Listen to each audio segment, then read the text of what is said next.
सजीला सजीला सजीला सजीला बहुत परेशान हो चुकी है। जब उसको कार्ड मिल चुके हैं शादी का तो देख के तो बस उसके तो रंग ही फीके पड़ गए हैं। ये चीज़ उसकी माँ समझ गई है और उसकी माँ को पता चल गया कि मेरी बेटी जो है दिन ब दिन पीली पड़ती जा रही है और कोई ना कोई रीज़न ज़रूर है। रीज़न तो वो जानती है और उसको कह भी देती है कि बेटा तुम मानो या ना मानो, तुम्हारे चेहरे की जो रंगत उड़ी हुई है मैं तुम्हें देख के बता सकती हूँ कि तुम इस वक्त क्या सोच रही हो। तुम्हें झटका लगा है बड़ी जोर का उसका कार्ड दे के और अब तुम्हें समझ आ गई होगी कि तुमने कितना गलत फैसला किया है। तुम्हें ऐसा फैसला हरगिज नहीं करना चाहिए था। अपने पाँव पर खुद ही कुल्हाड़ी मारती और फिर शीशे में जाके गुस्से में खड़ी होकर शक्ल देखती हो अपनी। देख कुछ ऐसे ही रही और कर भी कुछ ऐसे ही रही है। लेकिन अब देखेंगे उसकी माँ कहती है कि मुझे बहुत अफसोस है तुम्हारी इस सोच पे, तुमने ये आखिर क्या कर दिया है। इस पर सजीला फिर अकड़ से बोलती है नहीं नहीं, मुझे तो कोई टेंशन ही नहीं है, ना ही मैं किसी के बारे में कुछ सोच सकती हूँ और ना ही मेरे पास इतना वक्त है मजीद कि मैं आप लोगों की बातों की टेंशन लूँ या शानी की टेंशन लूँ। इसलिए बेहतर यही है कि मुझे आइंदा इस बात पर कोई ताना मत दिया जाए। आप नहीं जानती, आप बल्कि जानती हैं कि उसके घर वाले ये काम चाहते ही नहीं थे और मैं उन लोगों पर बर्डन नहीं बनना चाहती थी। इसलिए मैं चाहती थी कि मैं खुद ही अपना रास्ता साफ कर लूँ और उन लोगों का भी रास्ता साफ कर दूँ। इस पर उसकी माँ कहती है कि बेटा तुमने ये भी नहीं सोचा कि शानी क्या चाहता है। वो तो तुम्हारे लिए हर बंदे से लड़ झगड़ रहा था, लेकिन तुम्हें इस चीज़ का एहसास ही नहीं, तुम्हें इस चीज़ की फिक्र ही नहीं। तुमने फिर भी अपनी ही मर्जी की, जो तुम्हारे दिल में आया तुमने वही किया। लेकिन तुम एक दिन बहुत ज़्यादा पछताने वाली हो, बहुत ज़्यादा। तुम देखना तुम्हारा हाल क्या होता है। इस पर आप देखेंगे कि वो कहती है कि मुझे अपने हाल की कोई फिक्र नहीं और आप लोगों को भी मेरी फिक्र करने की कोई ज़रूरत नहीं है, क्योंकि मुझे बिल्कुल किसी किस्म की कोई टेंशन नहीं है और ना ही आप लोग मेरे बारे में कोई मज़ीद टेंशन बड़ी बातें बंद कर दें। मैं बहुत ज़्यादा तंग आ चुका हूँ आपकी ये बातें सुन सुन कर। मैं बहुत परेशान हूँ कि आखिर आप लोग क्या चाहते हैं मुझसे। अब मज़ीद मैं किसी चीज़ का कोई मुतालबा नहीं करूँगा नादिया से। मैंने नादिया को दिल से एक्सेप्ट किया है और मैं नादिया से इस बात के लिए माफ़ी मांगूंगा।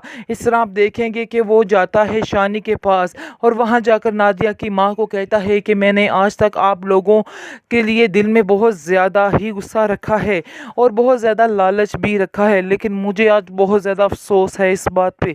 तो क्या आप मुझे माफ़ कर सकती हैं। जिसको सुनकर आप देखेंगे कि नादिया की माँ कहती है कि बेटा मैं तो ये बात जानती थी जो तुम मुझे आज बता रहे हो, लेकिन मैं फिर भी तुम्हें दिल ही दिल में माफ़ करती रही और तुम्हारी हिदायत के लिए ही दुआ करती रही कि तुम्हें हिदायत आ जाए। दूसरी तरफ सजीला जो है वो अब काफ़ी ज़्यादा नाखुश है, क्योंकि उसके पास तो अब कोई ऑप्शन ही नहीं रह गया है। इसलिए ये टेंशन उसको बिल्कुल नफसियाती मरीज़ बना चुकी है। उसको समझ नहीं आ रही है कि आखिर वो क्या करे तो क्या ना करे। इसलिए वो चाहती है, उसकी माँ कहती है कि जाओ जाकर शानी से माफ़ी मांगो, शायद तुम उससे माफ़ी मांग लो और वो तुम्हें माफ़ कर दे तो तुम्हारे दिल का बोझ हल्का हो जाए। वो जाके शानी से कहती है क्या शानी अभी भी तुम मुझे एक्सेप्ट कर सकते हो। इस पर शानी जो है साफ साफ उसको जवाब दे देगा और कहेगा कि तुम कितनी बेवकूफ़ों वाली बातें कर रही हो, ऐसा हरगिज़ नहीं हो सकता है।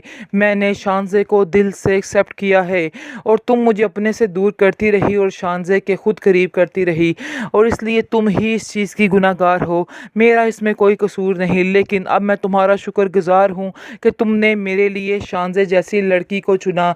मैं आज अपने आप को बहुत ज़्यादा खुशकिस्मत तस्वर करता हूँ और वाकई मैं बहुत ज़्यादा लकी हूँ जो शानज़े मेरी ज़िंदगी में आई है। अगर ना आती तो वाकई मैं बहुत ही अकेला रह जाता। सजीला अपनी बेवकूफ़ियों की वजह से शानी को अपने आप से दूर कर रही है। वो समझ रही है कि जैसे वो अपना बदला ले सकेगी, लेकिन ये उसकी बहुत बड़ी गलती है। कोई बदला शदला लेने वाली बात नहीं होगी, बल्कि वो खुद ही अपने पैरों पे कुल्हाड़ी मार रही है।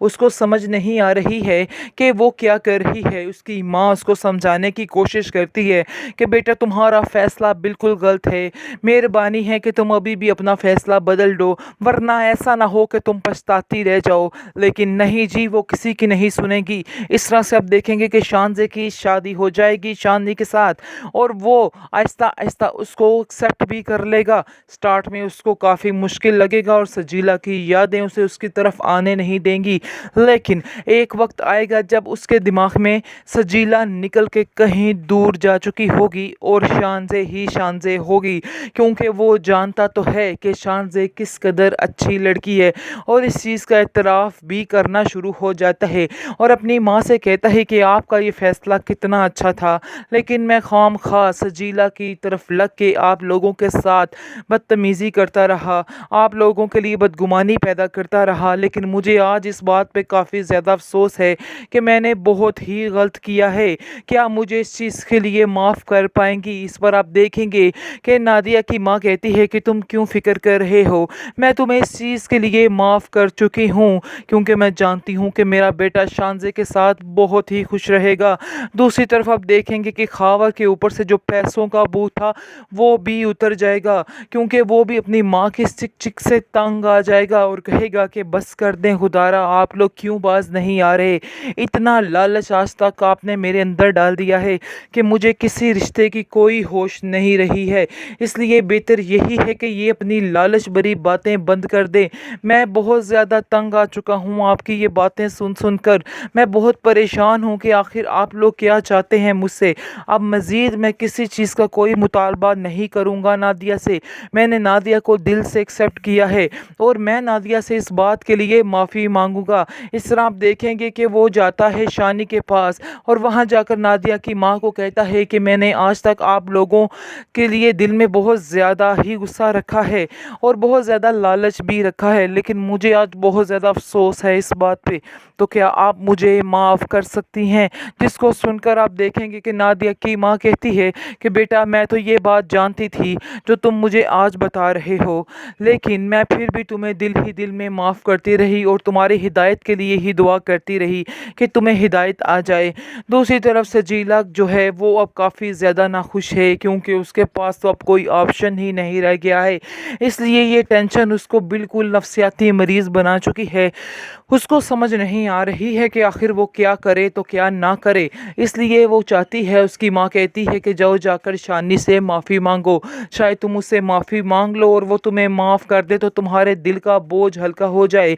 वो जाके शानी से कहती है, क्या शानी अभी भी तुम मुझे एक्सेप्ट कर सकते हो? इस पर शानी जो है साफ साफ उसको जवाब दे देगा और कहेगा कि तुम कितनी बेवकूफ़ों वाली बातें कर रही हो, ऐसा हरगिज़ नहीं हो सकता है। मैंने शानज़े को दिल से एक्सेप्ट किया है और तुम मुझे अपने से दूर करती रही और शानज़े के खुद करीब करती रही, और इसलिए तुम ही इस चीज़ की गुनाहगार हो, मेरा इसमें कोई कसूर नहीं। लेकिन अब मैं तुम्हारा शुक्रगुज़ार हूँ कि तुमने मेरे लिए शानज़े जैसी लड़की को चुना। मैं आज अपने आप को बहुत ज़्यादा खुशकिस्मत तस्वर करता हूँ और वाकई मैं बहुत ज़्यादा लकी हूँ जो शानज़े मेरी ज़िंदगी में आई है। अगर ना आती तो वाकई मैं बहुत ही अकेला रह जाता।